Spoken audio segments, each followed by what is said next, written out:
Mari kita berdoa.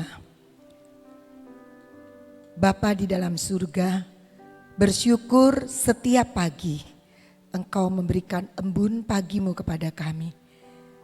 Dan lewat pujian dan penyembahan, lewat praise and worship setiap pagi di tempat ini, Engkau terus memberikan kekuatan roh, di mana kami terus boleh menjalani kehidupan bersama dengan Engkau. Waktu ini kami mau merenungkan firman-Mu Tuhan. Biarlah lewat firman-Mu ini kami semakin mengenal Engkau. Semakin mengerti dan memahami apa yang Engkau mau atas hidup kami. Curahkan atas kami pekerjaan roh-Mu sendiri Tuhan. Yang akan memberikan kepada kami hikmat, pengertian dan pewahyuan yang baru. Terima kasih Bapa. Dalam nama Tuhan Yesus. Amin.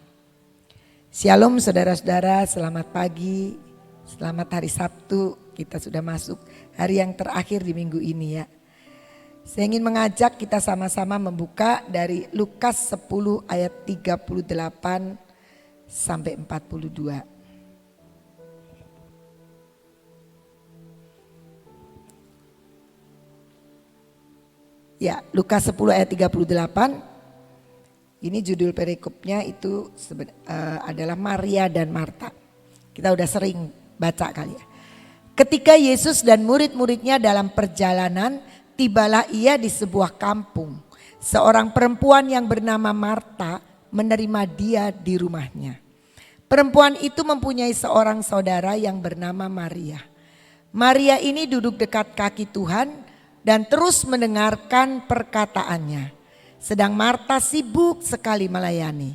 Ia mendekati Yesus dan berkata, "Tuhan, tidakkah Engkau peduli bahwa saudaraku membiarkan aku melayani seorang diri? Suruhlah dia membantu aku." Tetapi Tuhan menjawabnya, "Marta, Marta, engkau khawatir dan menyusahkan diri dengan banyak perkara. Tetapi hanya satu saja yang perlu. Maria telah memilih bagian yang terbaik, yang tidak akan diambil daripadanya." Cerita ini kita sering dengar ya. Dan waktu Tuhan taruh di dalam hati saya ketika saya bergumul, apa Tuhan yang mesti saya sampaikan dalam beberapa hari sebelum hari ini. Tuhan taruh terus tentang ini. Namun biasa ya manusia sering mikir ini cerita kan sudah biasa didengar. Dan seringkali kita berpikir Marta itu tidak lebih baik dari Maria. Maria itu lebih baik. Tapi waktu saya kemudian merenungkan, saya menangkap sesuatu yang berbeda. Judul perikopnya, belum ditulis ya. Hidup oleh roh. Nah, ketika saya membaca ini, saya membaca dalam terjemahan The Message. Dikatakan ini, yang terima tamu ini kalau kita lihat di ayatnya yang ke-10 kan Marta sebagai nyonya rumahnya itu ya. Dikatakan a woman by the name of Martha welcome him and made him feel quiet at home. Nah, ternyata di situ kalimat ini mengatakan bahwa sebenarnya Tuhan itu mampir karena Marta itu menyambut dengan senang hati kehadiran Yesus sehingga membuat Yesus itu feel quiet at home. Sehingga Tuhan itu jadi betah tinggal di rumah Marta. Gak cerita Maria loh ini. Ceritanya Marta sebagai nyonya rumah yang terima Yesus dan Yesus mampir ke situ dan membuat Yesus merasa at home. Home sweet home kita sering dengar gitu ya. Rumahku adalah surgaku gitu ya. Nah, Yesus mengalami satu rasa enak tinggal sama Marta ini katanya. Wah, Marta ini nyonya rumah yang sangat baik sekali sehingga si tamu itu merasa at home. Senang sekali tinggal di situ. Nah, kemudian tapi kalau kita lihat kemudian waktu selanjutnya dari ayat selanjutnya dikatakan Mary has chosen the good part. Maria memilih bagian yang terbaik. Dan dikatakan itu akan membuat keuntungan buat Maria karena hidup yang kekal. Ini terjemahannya amplified, bukan yang di The Message. Nah, sesuatu yang Maria pilih yang tidak akan diambil. Dan dikatakan Maria memilih yang terbaik. Kalau kita lihat antara Maria dan Marta itu memang berbeda karakter ya. Maria dia duduk dengerin apa yang Tuhan ngomong. Marta menyambut Tuhan dengan sangat baik. Dan dia menyiapkan semua yang dia pikir layak untuk diberikan kepada Tuhan Yesus. Salah? Menurut saya enggak juga. Coba kalau dua-duanya duduk diam di depan Tuhan Yesus, yang nyediain minuman makanan siapa? Perlu juga kan Marta. Tetapi kenapa seringkali kok kita berpikir Marta tidak lebih baik dari Maria? Bahkan dikatakan di sini Maria itu memilih bagian yang terbaik. Jadi apakah bagiannya Marta itu kalau dia melayani berarti dia tidak memilih yang terbaik? Ketika saya membaca ini berulang kali, saya menemukan sesuatu yang berbeda. Ketika kita lihat ayat, mulai kita lihat lagi ayat ke-38 ya. Coba tolong ayat ke-38. Dikatakan bahwa tibalah ia di sebuah kampung, seorang perempuan yang bernama Marta menerima dia di rumahnya. Lanjut. Dan dikatakan di sini perempuan itu punya seorang saudara yang namanya Maria. Jadi sebenarnya Marta itu yang sebagai nyonya rumahnya. Maria duduk dekat kaki Tuhan dan terus mendengarkan perkataannya. Lanjut. Sedang Marta sibuk sekali melayani. Sampai di sini tidak ada yang salah menurut saya. Karena seorang tamu itu pasti perlu dilayani, disiapin segala macam ya. Itu tipe-tipenya Marta. Dan Tuhan juga nggak bilang apa-apa. Marta sini. Kamu dudukin dengerin. Enggak. Tuhan membiarkan waktu itu dan dia berbicara kepada Maria. Tetapi selanjutnya Marta ini deketin Yesus dan berkata, Tuhan, tidakkah engkau peduli bahwa saudaraku membiarkan aku melayani seorang diri? Suruhlah dia membantu aku. Lanjut, tetapi Tuhan menjawab, Marta, Marta, engkau khawatir dan menyusahkan diri dengan banyak perkara. Jadi di sini Tuhan itu tidak mengatakan kamu tuh salah nyiapin aku makanan. Enggak, tapi Tuhan ngomong kamu kok khawatir. Jadi mungkin Marta itu sibuknya luar biasa. Enggak tahu bikin 10 menu kali ya. Jadi dia capek kalau sendirian, dia kesel gak ada yang bantuin. Nah kelemahan yang tipe Marta itu begitu, kalau gak dibantuin marah-marah gitu kan. Karena pengen semua orang bantuin, tapi saya bersyukur grup tim GK gak pernah marah-marah sama saya. Saya terus terang ngomong, ngeracik aja saya gak hobi. Apalagi suruh masak gitu ya, semua memahami. Jadi saya itu cuma tukang ngatur-ngatur tapi memang gak tipe-tipe masak gitu. Kalau masak juga mengkhawatirkan. Barangkali jadinya gak karuan. Jadi semua juga tahu.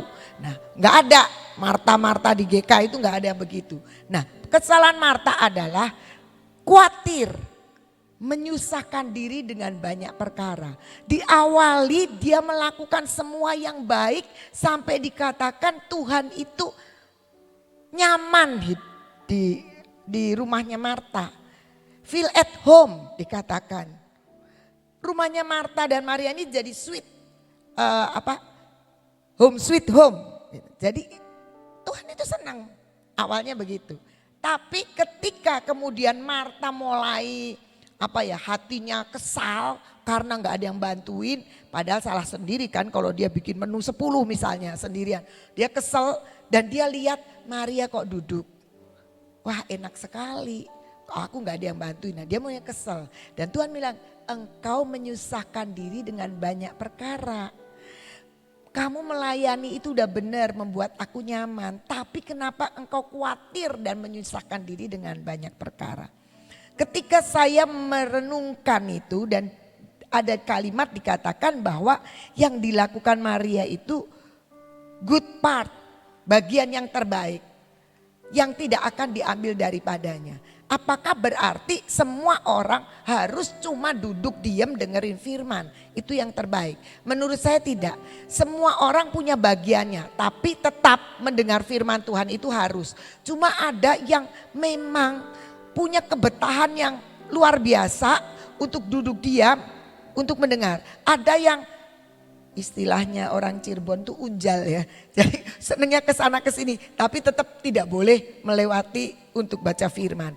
Nah, Marta ini enggak dipersalahkan sama Tuhan. Bagian terbaiknya dia adalah melayani Tuhan, membuat Tuhan itu nyaman untuk tinggal di rumahnya. Tetapi kesalahan Marta adalah ketika dia mulai berubah dari yang tadinya memberi kenyamanan, hatinya mulai marah dan kesal terhadap Maria yang juga sedang mengambil bagian yang terbaik. Sama-sama bagiannya terbaik. Kemudian saya diingatkan dari Galatia 3 ayatnya yang ketiga.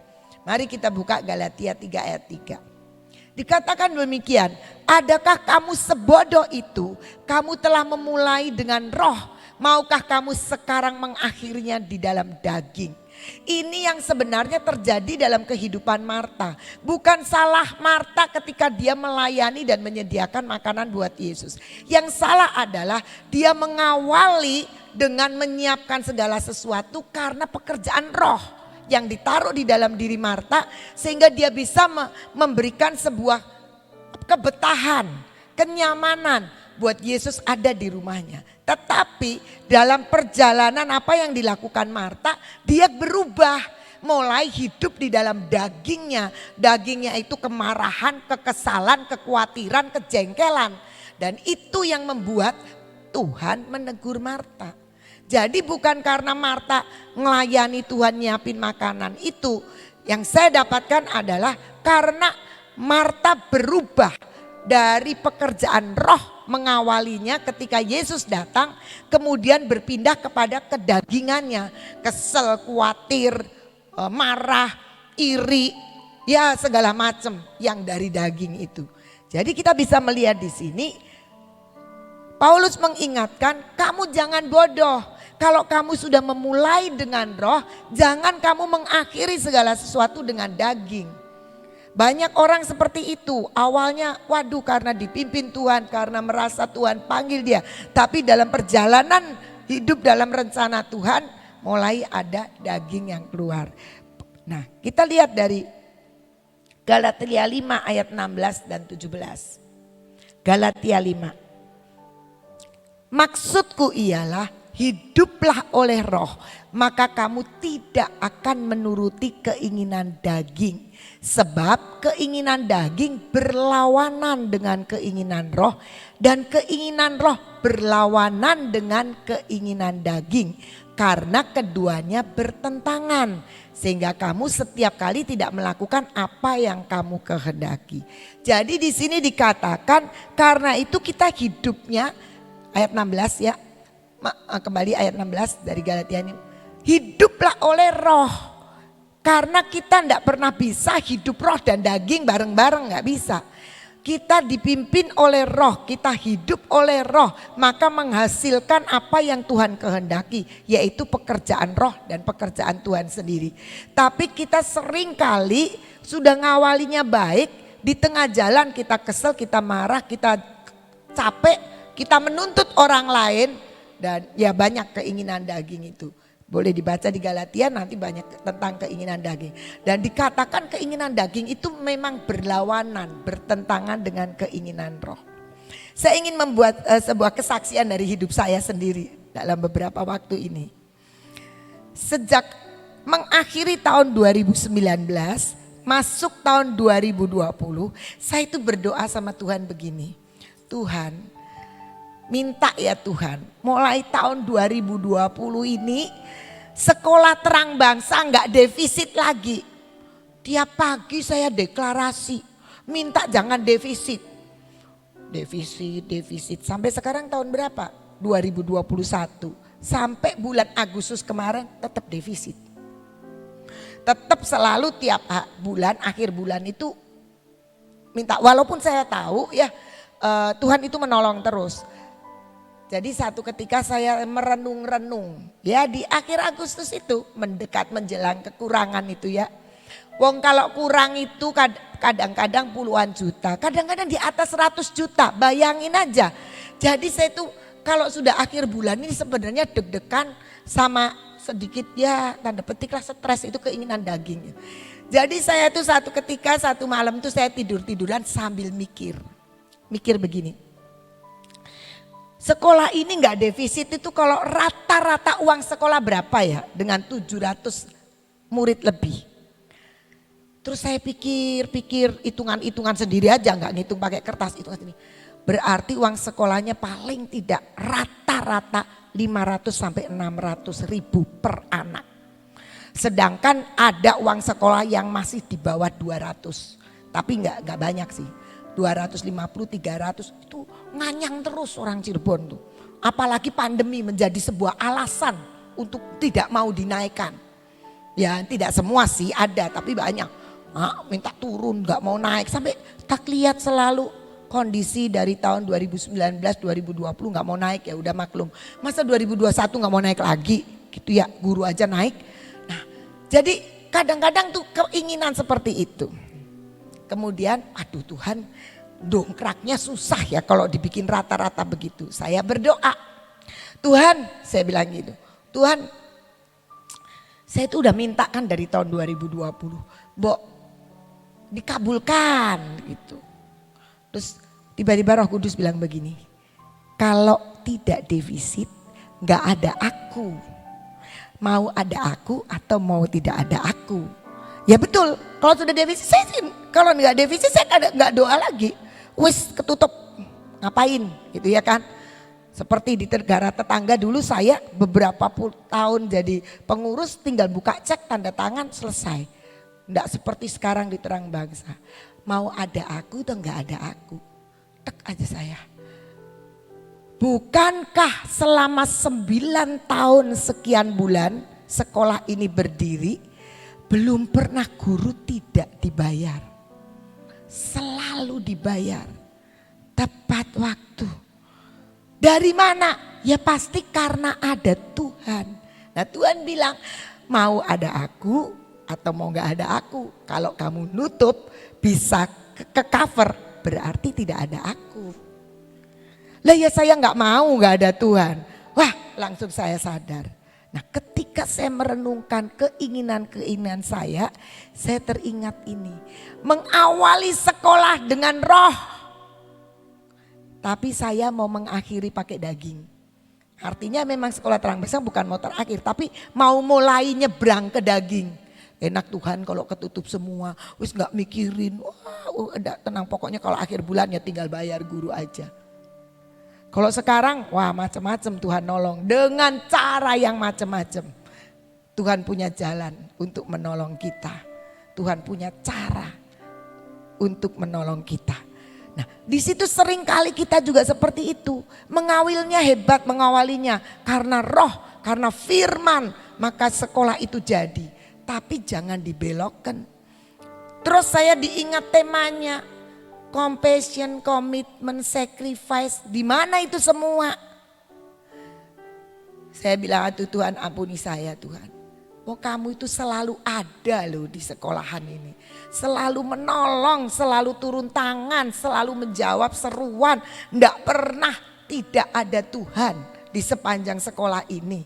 Kok sekarang saya mau pindah ke keinginan roh? Nah, keinginan daging. Kenapa? Karena seringkali manusia cenderung untuk selalu mencari yang nyaman. Jangan bergumul lah. Sudah pusing cari yang lain masih mikirin ini. Pikirnya begitu ya. Nah seringkali gitu. Mari kita belajar. Apa yang sudah kita awali dengan roh. Kita seringkali paling rajin berdoa minta firman. Tuhan untuk sesuatu entah untuk bisnis, entah untuk rumah tangga, untuk keluarga atau jodoh dan sebagainya. Kita minta sama Tuhan. Tapi ketika kemudian Tuhan sudah kasih dan kita sudah berjalan di dalam roh. Nyeleweng sedikit mulai keluar. Mungkin yang dapat jodoh udah dikasih nanti begitu menikah. Loh Tuhan, aku kan maunya nggak begini daripadamu kudunya malaikat. Ya menikahlah dengan malaikat. Nanti, jadi kita seringkali begitu, kedagingan kita, kepikirannya kita itu baik, kita udah nggak salah, nggak ada kekurangan orang lain sekitar kita yang dituntut. Nah mari kita koreksi. Marta mengawali dengan roh, makanya Yesus dikatakan bahwa dia menjadi nyaman. Marta dikatakan membuat Yesus betah di rumahnya. Dia feel at home. Wah, senang sekali kalau Tuhan itu feel at home dengan kita ya. Di rumah kita nyaman, itu pasti Tuhan itu betahnya luar biasa. Jangan dibikin Tuhan gak betah. Karena apa? Ketika kita punya keinginan daging, berlawanan dengan yang Tuhan mau. Nah, mari kita belajar untuk mengawali dengan roh. Jangan mau pindah kepada daging. Kita buka Roma 8 ayat 6. Karena keinginan daging adalah maut, tetapi keinginan roh adalah hidup dan damai sejahtera. Kita semua mau hidup ya, tapi seringkali hidup dalam kesulitan, kesengsaraan. Apakah kalau damai sejahtera itu nggak punya persoalan? Punya, tapi hatinya tetap damai, hatinya tetap ayem, hatinya nggak ada ketakutan, nggak ada kekhawatiran, tenang. Nah Tuhan bilang keinginan roh itu membuat hidup kita damai sejahtera. Dalam setiap pergumulan kita selalu damai. Dan percaya bahwa Tuhan itu pasti akan menyelesaikan. Kalau kita tetap berjalan di dalam roh. Kita baca Roma 8 ayat 13 sampai 17 bagian A. Sebab jika kamu hidup menurut daging, kamu akan mati. Tetapi jika oleh roh kamu mematikan perbuatan-perbuatan tubuhmu, kamu akan hidup. Maksudnya bukan mati jasmani, artinya mati keadaan rohani kita. Dan dikatakan kalau kita tetap berjalan di dalam roh huruf besar, roh Allah, maka perbuatan tubuh kita itu dimatikan. Yang kesal, yang marah, yang iri, yang tidak puas, yang ngomel, yang segala macam itu dilepaskan, dimatikan oleh Roh Kudus yang ada di dalam kita karena kita mau hidup.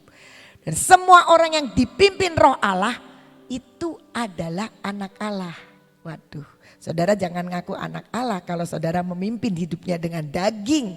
Kesel sama orang gak habis-habis hidup dengan daging. Maka Anda bukan anak Allah. Karena Alkitab loh yang ngomong bukan saya. Ketika kita dipimpin oleh Roh Allah, hidup di dalam pimpinan Roh Allah, baru kita disebut anak Allah. Selanjutnya, sebab kamu tidak menerima roh perbudakan. Roh perbudakan bukan dari Tuhan ya, huruf kecil. Yang membuat kamu menjadi takut lagi, tetapi kamu telah menerima roh yang dari Tuhan. Yang menjadikan kamu anak Allah. Oleh roh itu kita berseru, ya Aba, ya Bapa. Roh itu bersaksi bersama-sama dengan roh kita yang ada di dalam kita. Bahwa kita adalah anak-anak Allah. Dan jika kita adalah anak, maka kita juga adalah ahli waris. Maksudnya orang-orang yang berhak menerima janji-janji Allah yang akan menerimanya bersama-sama dengan Kristus. Yaitu jika kita menderita bersama-sama dengan Dia, supaya kita juga dipermuliakan bersama-sama dengan Dia. Artinya sebenarnya gini, pada waktu kita mengikuti roh, kita kan masih tetap hidup di dalam daging. Kita suruh matikan kesel, matikan marah, enak enggak? Enggak, menderita loh. Misalnya ada orang memfitnah kita, terus kita suruh damai, diberkati. Ya bolehlah kamu memfitnah, tapi aku tetap hidup di dalam roh. Enggak boleh marah, enggak boleh kesal, enggak boleh jengkel, enggak boleh bales. Sengsara enggak? Sengsara, saudara. Apalagi kita punya kesempatan bales ya, gitu kan. Nah, tetapi kita dikatakan kita akan bersama-sama dengan Kristus, kita akan dipermuliakan bersama-sama dengan Dia. Jika kita adalah anak, maka sebenarnya kita punya hak waris yang luar biasa. Dikatakan di dalam bahasa Inggrisnya adalah warisan yang sulit dipercaya. Sulit dipercaya itu mengagetkan.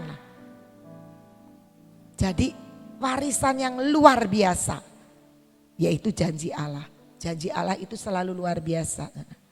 Janji Allah itu suka enggak masuk akal. Dan ketika kita adalah anak Allah karena mau dipimpin oleh roh Allah, maka kita punya janji Allah. Banyak orang senang cari Alkitab yang tentang janji. Tapi kalau posisi kita tidak di dalam posisi dipimpin roh, kita bukan anak Allah. Jadi enggak dapat waris. Semua tentu kepengen warisannya. Kalau mau warisan itu ya mesti jadi anak dulu. Tetangga nggak mungkin dapat ahli waris sebagai ahli waris. Karena itu mari kita belajar mulai menghidupi, mengawali setiap hari dalam pimpinan Roh Allah. Supaya sampai malam ketika kita doa lagi malam, kita mengevaluasi sepanjang hari ini. Kalau ada kedagingan-kedagingan keluar, cepat-cepat minta ampun. Tapi jangan memahami ya habis saya jengkel sih gitu. Belajar melatih diri untuk terus dipimpin oleh Roh. Maka ketika kita dipimpin oleh Roh, kita tidak akan mengikuti daging. Untuk mematikan kehendak daging itu kudu melatih. Untuk latihan sabar, latihan mengerti orang lain. Latihan itu latihan, tidak bisa sekaligus. Hari ini kita bisa sabar, besok belum tentu sabar. Kasusnya kan berbeda, gitu kan. Tapi kita belajar untuk terus mengikuti pimpinan Roh. Hidup oleh Roh, bukan cuma dipimpin, tapi oleh Roh. Artinya yang menggerakkan hidup kita adalah Roh Allah. Jadi bukan cuma dipimpin iya, tapi digerakkan setiap tindakan kita juga dengan Roh. Saya menyadari sekali dan saya sudah tidak mau doa lagi. Tuhan, mbok jangan defisit. Enggak, biar Tuhan sendiri yang akan mengatur karena Dia bertanggung jawab penuh dengan sekolah Kristen Terang Bangsa. Nanti kalau tidak ada pergumulan barangkali lupa seperti sekolah punya sendiri. Tapi dengan pergumulan percaya ini milik Tuhan. Saya paling seneng kalau sudah defisit berapa gitu ya kan. Kalau sudah tanggal 26, 27 mulai ngitungin ya di situ berasa. Terus saya biasanya doa gini, Tuhan ini sekolahmu loh. Nah ya kan, ya sebenarnya itu ingin mengelakkan tanggung jawab bisa juga. Tapi saya belajar untuk terus memahami dan menyadari bahwa memang ini milik Tuhan. Dan Tuhan memang bertanggung jawab sampai hari ini. Dan saya terus berdoa, Tuhan pokoknya yang penting ada kamu. Kalau tidak ada kamu saya repot. Lebih baik ada kamu. Walaupun mungkin kita harus berpikir, berdoa, berharap terus setiap hari. Tetapi Tuhan akan menjadi nyata dan semakin nyata. Bahwa ketika kita hidup oleh Roh, melayani karena Roh, mengerjakan karena Roh Allah ada di dalam itu, maka Tuhan sendiri yang akan mengatur semuanya. Jangan bergerak oleh keinginan daging. Tuhan Yesus memberkati kita. Satu contoh yang jelas ya, tadi sudah diterangkan tentang Marta dan Maria. Kita karena dari pihak luar kita tahu, oh iya ini Marta kok seperti ini, Maria kok seperti ini. Tapi tanpa sadar kita itu bisa loh untuk mengalami hal yang sama. Saya pernah jadi Marta. Ya. Dulu. Sekarang saya belajar untuk memperbaiki kehidupan. Ya. Dulu orang tua saya, mami saya, papi saya itu orangnya selalu welcome terhadap hamba Tuhan. Welcome terhadap semua orang yang nginep di rumah kami yang ada di Jepara. Dan saya senang kalau ada tamu itu. Karena apa? Mami masaknya banyak. Mami masaknya itu macam-macam sekali. Jadi kita kebagian gitu. Jadi senang kalau ada tamu itu bukan yang ngerepotin. Tapi tambah kita tuh senang anak-anaknya. Karena apa? Makan enak selalu. Ya. Nah itu nular. Hidup itu nular dalam hidup saya. Begitu Tuhan memberkati, saya tinggal di Kota Sion. Lalu saya mulai ketularan sama mami saya, yaitu membuka rumah buat hamba Tuhan. Membuka rumah buat persekutuan doa. Saudara yang dulu-dulu ikut tuh pasti tahu betapa rumah saya itu hampir kayak Gracia. Orang masuk keluar masuk nggak pakai, ya kasarnya nggak pakai permisi lah. Itu sudah seperti rumah sendiri. Yang tadi Ibu Ina ngomong home sweet home, ya, feel a home. Ya, itu begitu rupa. Saya senang sekali, ya, saudara. Dan setiap kali orang datang, setiap orang tamu datang, saya jamu luar biasa. Sampai suatu kali ya ada satu rombongan kurang lebih orang 20-an lah. Saya lupa waktu itu, untung saya kok sudah lupa sekarang. Pokoknya itu bersama dengan hamba-hamba Tuhan, semua nginep di rumah saya. Nah, karena seperti itu, saya kan sibuk sekali saudara. Pas tidak ada pembantu. Nah ini problemnya gitu. Pas tidak ada pembantu, tamu datang banyak ya. Jadi saya itu ngurus sendiri ya. Kamar ini dibuat tidur berapa orang, kamar ini dibuat tidur berapa orang, kamar ini dibuat tidur berapa orang. Saya semua ngatur sendiri. Lama-lama apa? Capek. Betul kan? Orang ngurus sendiri sih. Ya, dulu sih masih muda jadi wis nggaret kasur, nyepreni semuanya, beresin, ngepel dan sebagainya. Pertama kali sih seneng. Lama-lama karena capek, ya. Jadi ya itulah ngomel. Nah, makanya saya waktu tadi diceritain tentang Marta, saya pernah seperti itu gitu. Jadi karena kecapean sebenarnya, Marta ini juga kecapean sendirian. Jadi kok nggak tahu diri sih? Ya, kamu kok nggak tahu diri gitu, seolah-olah gitu. Ngeliatin aku kayak capek kayak gini kok nggak tahu diri. Itu saya alami. Ya. Sudah begitu, sudah saya capek segala macamnya. Ini anak-anak datang, ya namanya itu anak-anak muda ya. Seenaknya saudara. Ya. Buang kotoran seenaknya. Sudah ditahu di situ ada keranjang sampah, ya semaunya. Begitu datang duduk di sofa dengan dalam tanda kutip tidak begitu sopan.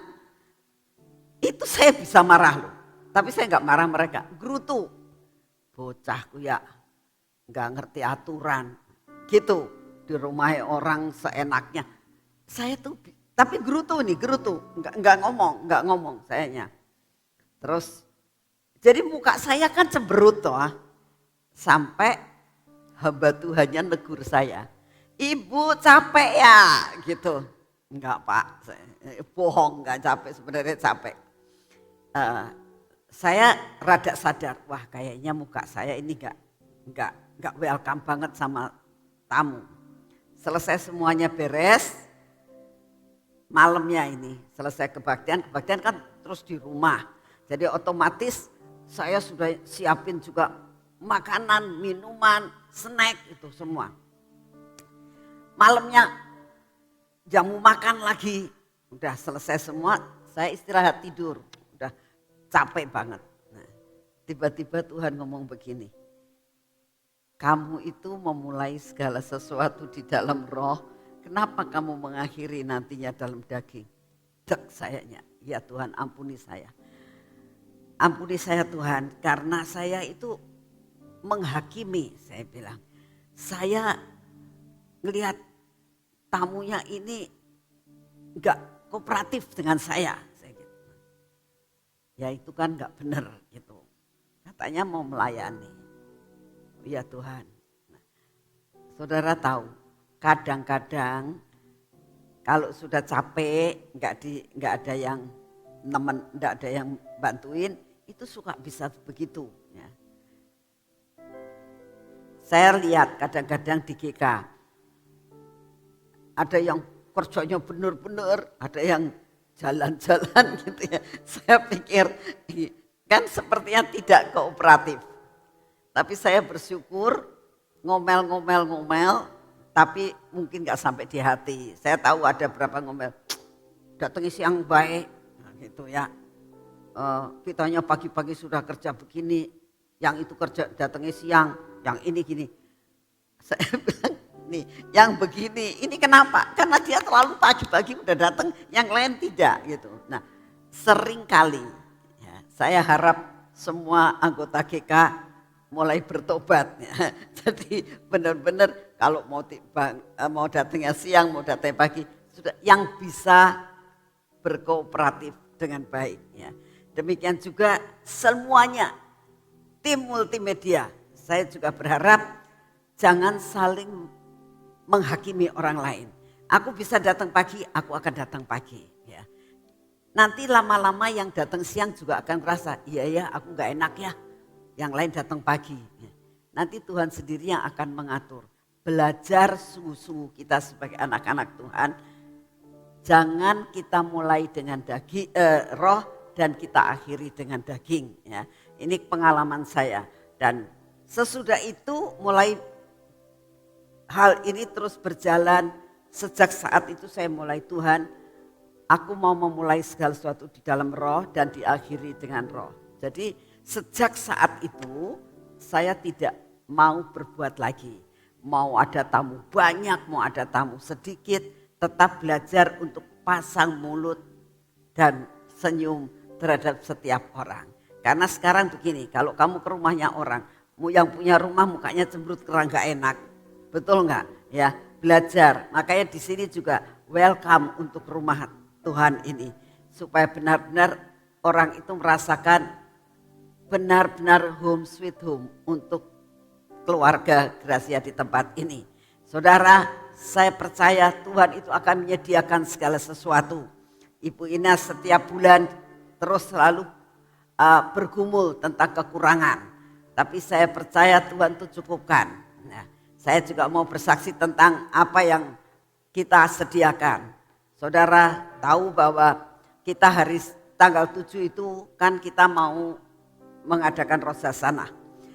Kebaktian ini Tuhan bilang, nak, saat-saat ini untuk memasuki Rosasanah itu butuh kekuatan ya, untuk menjalaninya, karena saat ini bukan tambah ringan, tapi hidup itu tambah lama menghadapi banyak tantangan.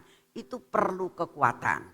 Jadi kamu nanti kasihnya apel sama madu.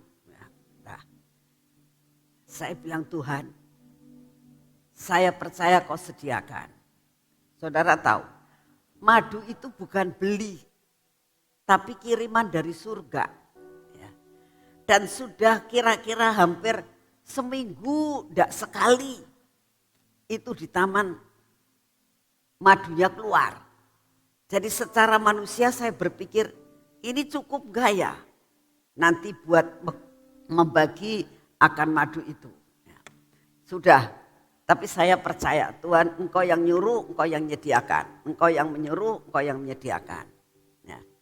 Saudara tahu, sekarang ini, hari-hari ini, madu itu keluarnya setiap hari. Sampai saya bilang, ajaib ya Tuhan engkau itu. Tuhan yang nyuruh, Tuhan itu akan menyediakan. Ya. Jadi enggak usah takut dan khawatir dalam menghadapi masa depan kalian, menghadapi apapun juga, kalau kita beserta dengan Tuhan, Tuhan itu akan menyediakan. Pasti, seperti Ibu Ina ngomong, sepanjang 9 tahun lebih, nggak pernah guru nggak digaji. Ya. Jadi kita tahu Tuhan itu adalah Tuhan yang memeliharakan kehidupan kita. Ya. Sampai dengan saat ini saya ngomong kepada pengurus taman, sembayang sing kenceng loh, saya bilang jangan enak-enakan aja. Ini tanggung jawab untuk ngasih madu itu ratusan botol. Jadi kalau kamu nggak banyak doa, nanti kalau nggak dapat kiriman dari surga, saya mau dibagi apa? Saya terus berdoa setiap hari, saya berdoa, Tuhan engkau akan genapkan, Tuhan engkau akan genapkan. Tuhan kau akan cukupkan, bahkan berlebih. Kau akan cukupkan, bahkan berlebih. Setiap hari saya berdoa itu. Apa yang terjadi? Sudah 3-4 hari berturut-turut. Setiap kali madu itu turun dari surga. Kita tahu Tuhan itu mencukupkan apa yang menjadi kebutuhan saudara dan saya. Jadi tidak usah takut. Yuk kita berdoa. Bapak, terima kasih untuk hari ini. Kami sudah mengakhiri selama 1 minggu ini. Kami mengisi akan cawan pujian dan doa kami, cawan penyembahan kami. Kami minta di dalam nama-Mu, biarlah setiap hari kami memasukin akan pujian dan penyembahan kami masuk di dalam cawan doa kami. Terima kasih ya Bapa, kami percaya Engkau akan terus memimpin kami. Buat kami hidup selalu di dalam roh Tuhan, supaya kehendak daging tidak dipenuhi. Terima kasih untuk kasih setia dan kasih sayang-Mu. Terima kasih Tuhan, Engkau sungguh amat sangat baik atas hidup kami. Biarlah sungguh-sungguh Tuhan, Engkau selidiki dalam hidup kami. Apakah di dalam pelayanan kami, adakah kami suka menggerutu karena kecapean untuk mengerjakan segala sesuatu sendiri tanpa ada orang yang mau membantu. Ajar kami bertobat hari ini ya Tuhan, untuk benar-benar mengerti bahwa setiap orang punya talenta buat kami menyelesaikan semua tugas yang diberikan kepada kami dengan penuh tanggung jawab dan kasih yang daripada-Mu. Terima kasih Bapak untuk semua firman-Mu, untuk semua kekuatan dan penghiburan-Mu yang Kau berikan buat kami. Terima kasih untuk semuanya. Dan saat ini kami tetap berdoa Tuhan, Engkau akan lepaskan akan bangsa kami ini Tuhan, dari segala malapetaka yang terjadi. Kami berdoa Tuhan, jikalau belum waktunya biarlah malapetaka ini undur daripada kami. Di dalam nama Tuhan Yesus kami minta Tuhan, Engkau undurkan semua bencana-bencana yang bakal terjadi. Semua kuasa-kuasa kegelapan yang ingin menghancurkan dunia dan Indonesia, Engkau sendiri akan menahan semua Bapak, sehingga tidak akan terjadi bencana apapun sebelum waktunya. Terima kasih untuk kasih setia-Mu. Dan kami berdoa saat ini untuk pandemi Tuhan. Kami percaya pandemi ini akan surut dan surut dan surut dan akan hilang. Kami minta di dalam nama-Mu, semua serangan-serangan daripada pandemi yang belum waktunya, hamba minta di dalam nama-Mu ditahan Tuhan, di stop Tuhan, ditahan dan kembali kepada asalnya. Dan biarlah semua yang direncanakan tidak akan terjadi. Tidak akan terjadi buat bangsa, tidak terjadi buat dunia.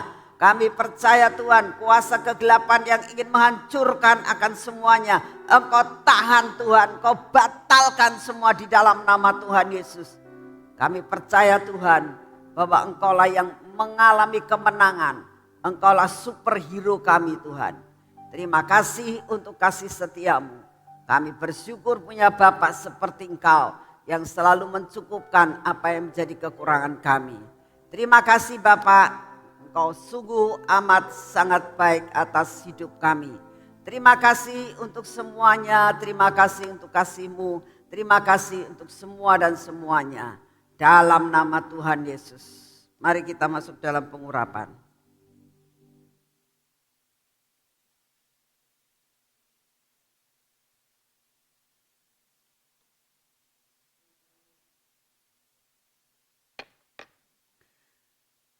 Bapa, kami menyerahkan minyak ini kepadamu. Biarlah minyak ini yang kami taruh dalam tubuh kami, dari ujung rambut sampai ke telapak kaki kami, akan berfungsi dengan luar biasa di dalam nama Tuhan Yesus. Biarlah mata kami ini ya Tuhan, telinga kami ini ya Tuhan, dan bibir mulut kami ini ya Tuhan, kami olesi minyak karena kami percaya. Biarlah indera-indera kami ini benar-benar sejalan dengan Engkau. Hati kami ini Tuhan, biar tetap melekat kepadamu. Semua roh keraguan-raguan, semua roh-roh yang bukan daripadamu, kami patahkan di dalam nama Tuhan Yesus Kristus. Biarlah hari ini tetap kami mau bekerja Tuhan, tangan kami olesi minyak, kami urapi Tuhan. Maka kami percaya semua yang kami kerjakan bersama dengan Engkau, semua menghasilkan perkara yang luar biasa. Terima kasih untuk anugerah-Mu. Buat kaki kami ini Tuhan, berjalan dalam jalan yang sudah Engkau tentukan. Sampai hari ini kami menyelesaikan pekerjaan kami. Engkau memberkati keluarga kami. Engkau berikan pertumbuhan yang luar biasa dari iman kami. supaya namamu dipermuliakan. Terima kasih untuk kasih setiamu. Di dalam nama Tuhan Yesus kami sudah berdoa. Amin. Selamat pagi, Tuhan memberkati saudara semuanya.